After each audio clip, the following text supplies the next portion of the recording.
তো যখন ওহী নাজিল বন্ধ, নবীজির ঘরের সাথেই নবীজির আপন চাচা আবু লাহাবের ঘর।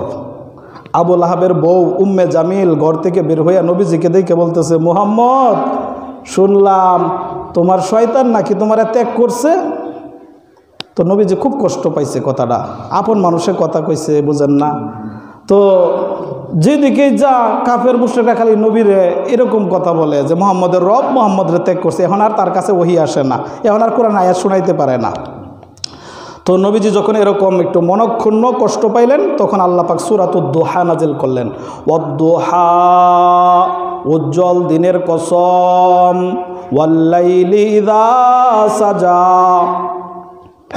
অন্ধকার আচ্ছন্ন নীরব রাতের কসম, মা ওয়াদ্দাআকা রব্বুকা ওয়া মা ক্বালা, মা ওয়াদ্দাআকা রব্বুকা, হে নবী তোমার রব তোমাকে ত্যাগ করে নাই, ওয়া মা ক্বালা, তোমার উপর অসন্তুষ্টও হয় নাই। মা ওয়াদ্দাআকা রব্বুকা ওয়া মা ক্বালা, ওয়ালাল আখিরাতু খায়রুল লাকা মিনাল উলা, হে নবী তুমি জেনে রাখো তোমার অতীতের চাইতে তোমার ভবিষ্যৎ কল্যাণকর হবে, ভালো হবে। ওয়ালা সাউফা ইউতিকা রব্বুকা ফাতারদা, অচিরেই তোমার রব তোমাকে এমন দেওয়া দিবে যে তুমি সন্তুষ্ট হয়ে যাবে। ওয়ালা সাউফা ইউতিকা রব্বুকা ফাতারদা, আলাম ইয়াজিদকা ইয়াতীমান ফাআওয়া, হে নবী তুমি ঘাবড়িয়ে যাও কেন? অতীতেও তো তোমাকে তোমার রব ইতিম অবস্থায় পেয়েছে, তোমার বাবা দুনিয়াতে আসার আগেই বিদায় হয়ে গেছে, তোমার মা কিছুদিন ছিল, তোমার দাদা কিছুদিন ছিল, এইভাবে তুমি ইতিম, কিন্তু তোমার রব তোমার জন্য আশ্রয়ের ব্যবস্থা করেছেন। আলাম ইয়াজিদকা ইয়াতীমান ফাআওয়া ওয়া ওয়াজাদাকা দাল্লান ফাহাদা, আল্লাহ তো তোমাকে পথ ভোলা পেয়েছিলেন, নবীজিকে পথ ভোলা পাইছিলেন। মানে ওই যে দেখছেন না, নবীজির উপর প্রথম যখন ওহী নাজিল হয়েছে নবীজি ভয় পাইয়া গেছে, আয়েশা বলে জাম্মিলুনি জাম্মিলুনি, আমারে ডাইখ্যা দেও কম্বল দিয়া, লাকাদ খশিতু আলা নাফসি, আমি আমার উপর ভয় করতেছি, আমি মনে হালাক হয়ে যাব। মানে উদ্দেশ্য কি, নবীজি নবুয়ত পাওয়ার 1 মিনিট আগেও তিনি জানতেন না যে তিনি নবী হবেন। এটা নবীজি জানতেন না যে তিনি যে নবী হইতে যাইতেছেন, তিনাকে যে নবী বানানো হবে, নবীজি এটা জানতো না। এজন্য আমাদের নবী নবুয়ত দাবি করার পর কাফেররা নবীর নামে অনেক কুৎসা রটাইছে, অনেক নানান কথা বলছে, আজগুবি কথা বলছে, বানোয়াট কথা বলছে, জাদুঘর বলছে, কবি বলছে, এরকম বিভিন্ন কথা বলছে। কিন্তু এই কথা কোনো কাফের বলে নাই, তুমি তো অনেকদিন আগের থেকেই একটা কিছু হওয়ার জন্য ভাব লইছিলা, নবী হওয়ার জন্য তো তুমি অনেকদিন ধরেই চেষ্টা করতেছো, এখন সময় আইছে আর এখন নবী দাবি করছো নিজেরা, না, এই কথা কোনো কাফের বলতে পারে নাই। তো ওয়া ওয়াজাদাকা দাল্লান ফাহাদা, তুমি ছিলে পথ ভোলা, আল্লাহ তোমাকে পথের দিশা দান করেছেন, হিদায়াত দান করেছেন। ওয়া ওয়াজাদাকা আইলান ফাআগনা, তুমি তো অভাবী ছিলে, তুমি তো নিঃস্ব ছিলে, আল্লাহ তোমাকে ধনী করে দিয়েছেন। ফাআম্মাল ইয়াতীমা ফালা তাকহার, অতএব হে নবী তুমি ইয়াতীমদের ব্যাপারে কখনো কঠোরতা প্রদর্শন করিও না। ওয়াম্মাসাইলা ফালা তানহার, যারা সওয়াল করে, যারা চায় মানুষের কাছে সাহায্য ভিক্ষা চাই, তাদেরকে ধমক দিও না। ওয়া আম্মা বিনি'মাতি রব্বিকা ফাহাদ্দিস, আর তোমার রব তোমাকে যে নিয়ামত দিয়েছে তার আলোচনা করো। অর্থাৎ তোমার রব তোমাকে যে নবুয়াত দিয়েছে, সেই নবুয়াতের দাওয়াত, সেই নিয়ামত তুমি মানুষের কাছে প্রকাশ করো। তো এই আয়াত নাজিল হওয়ার পরে ওয়া আম্মা বিনি'মাতি রব্বিকা ফাহাদ্দিস, নবীজি তার একান্ত আপন এবং যাদেরকে নিরাপদ মনে করতেন তাদের কাছে দাওয়াত শুরু করলেন।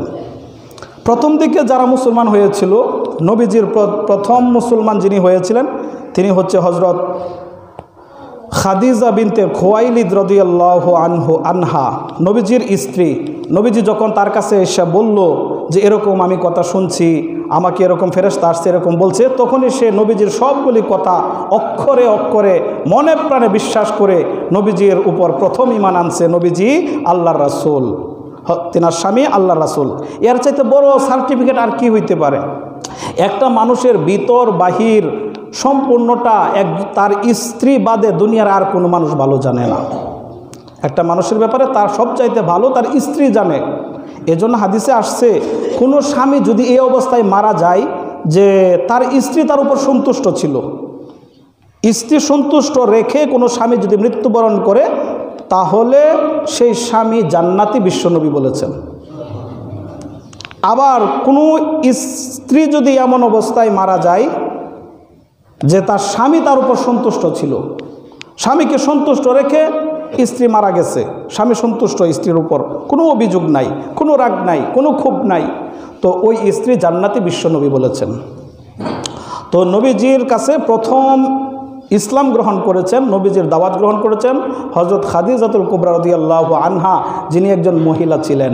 সর্বপ্রথম ইসলাম গ্রহণ করেছেন একজন মহিলা। এরপর হযরত জিবরাইল আলাইহিস সালাম একদিন এসে, বিশ্বনবী একটা উঁচু পাহাড়ের মধ্যে ছিল, নবীজিকে নিয়ে সমতল ভূমিতে চলে আসছে। আসার পর জিবরাইল আলাইহিস সালাম তার পায়ের গোড়ালি দিয়া একটু আঘাত করছে মাটিতে, তো আঘাত করতে সেখান থেকে একটা ঝর্ণা জারি হয়ে গেছে। তো সেই ঝর্ণার পানি দিয়া জিবরাইল আলাইহিস সালাম ওযু করতেছেন। তো ওযু করলে নবীজিকে দেখাইতেছেন যে এইভাবে ওযু করতে হয়। তো জিবরাইল আলাইহিস সালাম ওযু করছেন, নবীজি দেখছেন। তারপর নবীজি ওযু করছেন, জিবরাইল আলাইহিস সালাম দেখেছেন। এরপর জিবরাইল আলাইহিস সালাম নবীজিকে নিয়া, জিবরাইল আলাইহিস সালাম ইমাম হইয়া 4 সিজদাতে 2 রাকাত নামাজ পড়ছেন। ইসলামের প্রথম ফরজ হুকুম ছিল নামাজ, আর সেই নামাজটা ছিল 2 ওয়াক্তের। সূর্য ওঠার আগে একবার আর সূর্য অস্ত যাওয়ার পরে একবার 2 রাকাত করেছিল, পরবর্তীতে বাড়ানো হয়েছে। তো জিবরাইল আলাইহিস সালাম নামাজ পড়ে দেওয়ার পরে নবীজি ঘরে ফিরে গেছেন। যাওয়ার পরে এই আলোচনাটা স্ত্রীর সাথে করছেন। তো এই আলোচনা শুনে খাদিজা রাদিয়াল্লাহু আনহা খুব খুশি হয়েছেন। তখন নবীজিকে জিবরাইল আলাইহিস সালাম যেইভাবে ওযু করা শিখাইছিলেন, নবীজিও তিনার স্ত্রী খাদিজা রাদিয়াল্লাহু আনহাকে সেইভাবে ওযু করা শিখাইলেন। এরপর দুইজন ঘরের মধ্যে গোপনে নামাজ পড়েন। একদিন বলছিলাম যে মক্কার মধ্যে দুর্ভিক্ষ হওয়ার কারণে, আবু তালেবের পরিবারের অনেক সদস্য থাকার কারণে নবীজি এবং আব্বাস রাদিয়াল্লাহু আনহু, নবীজি আরেক চাচা, দুইজনে ওই আবু তালেবের কাছ থেকে 2জন সন্তান নিজেদের পরিবারে নিয়ে নিছিল, যাতে তাদের সংসার চালাইতে কষ্টটা একটু কম হয়।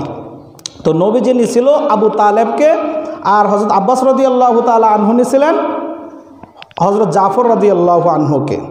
তো আলী রাদিয়াল্লাহু তাআলা আনহু তো নবীজির ঘরে 10 বছরের বালক। একদিন গিয়া দেখে বায়ার ভাবি কি করে, এটা একবার দাঁড়ায় থাকে, আর একবার এরকম কোমর বাঁকা করে, আবার মাটিতে মাথা নত করে।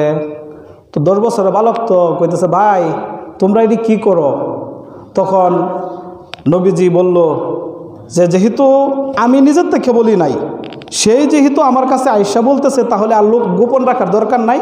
তখন নবীজি বলল যে এটা হচ্ছে আল্লাহর দিন, এটা আল্লাহ পাক আমাকে এই দিনের দায়িত্ব দিয়েছেন, নবী মনোনীত করেছেন, তুমি এই দিন গ্রহণ করো, সমস্ত লাত এবং উজ্জাকে ত্যাগ করো, লা শারিক এক আল্লাহর উপর তুমি ঈমান আনো। তো আলী রাদিয়াল্লাহু আনহু বলতেছে, এমন কথা তো আর কোনোদিন শুনছি না ভাইয়া, তাহলে তুমি যখন এটা বলতেছ, তাইলে আমি একটু আমার বাবার কাছ থেকে অনুমতি লই, বাবার সাথে একটু জানাজানি করি।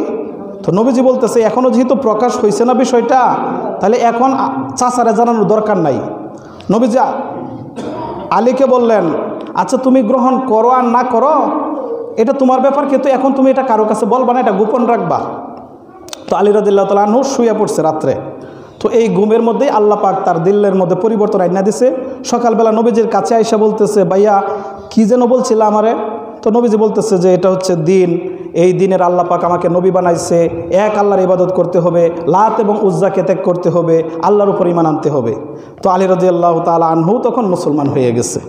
এই হলো ইসলামের সর্বপ্রথম মুসলমান ছিলেন একজন নারী, আর দ্বিতীয় মুসলমান হচ্ছে একজন পুরুষ। ইসলামের প্রথম ইসলাম গ্রহণকারী নবীজির স্ত্রী হযরত খাদিজাতুল কুবরা রাদিয়াল্লাহু আনহা, আর দ্বিতীয় ইসলাম গ্রহণকারী পুরুষ হচ্ছে নবীজির চাচাতো ভাই হজরত আলী রাদিয়াল্লাহু তাআলা আনহু। এরপর নবীজি আরও যাদেরকে দাওয়াত দিয়েছেন, এগুলি সিরিয়াল বাই সিরিয়াল ইনশাআল্লাহ আগামী জুম্মার আলোচনায় হবে।